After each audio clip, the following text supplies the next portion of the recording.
Tak apa, try je. Indah suasana ketika bersama, siang dan malam seolah di alam surga. Perkongsian video nyanyian anak sulung pelakon Amiza Aznan iaitu Andre Mikhail Airul 22 oleh pelakon terbabit di Instagram malam tadi meruntun hati pengikut dan rakan-rakannya. Andre yang menghidap kanser paru-paru dan kini berkepala botak dipercayai kesan rawatan kemoterapi menyanyikan lagu popular Datuk Jamal Abdillah berjudul Di Sudut Kamar Hatiku bersama anggota keluarganya termasuk Amiza. Assalamualaikum semua. Ni anak saya status terkini. Selepas di kemo, doakan ye untuk Andre Mikhail. Saya hanya banyak berkata-kata dalam hati je, tak terluah. Tulisnya.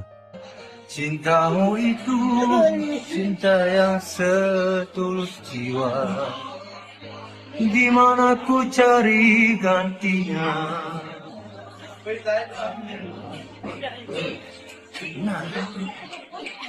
Telah ku lupa detik hitam selamanya yang menodai cinta kita. Tidak terdaya menahan takdirnya, engkau abadi di dalam dada. Hantaran terbabit kini mendapat tanda suka lebih 3,000 pengikut dan komen-komen yang melahirkan perasaan simpati terhadap Andre Mikhail dan kagum dengan kekuatan dan ketabahan Amiza melalui ujian terbesar dalam hidupnya ini. Ya Allah, aku doakan kongan anakku terus kuat. Syafakallah Andre. @Amiza Aznan Kaaya, tulis pelakon Faizah Ilai. Pelakon Didi Alias yang dikenali akrab dengan Amiza turut mendoakan kesembuhan Andre Mikhail. Ya Allah anak, semoga Andre kuat ye sayang Mumi, tulisnya. Terdahulu, Andre Mikhail dimasukkan ke hospital pada awal Februari lalu dan pada awalnya hanya disangka mengalami kekejangan otot. Bagaimanapun, pada pertengahan Februari doktor mengesahkan Andre Mikhail menghidap kanser paru-paru tahap 3.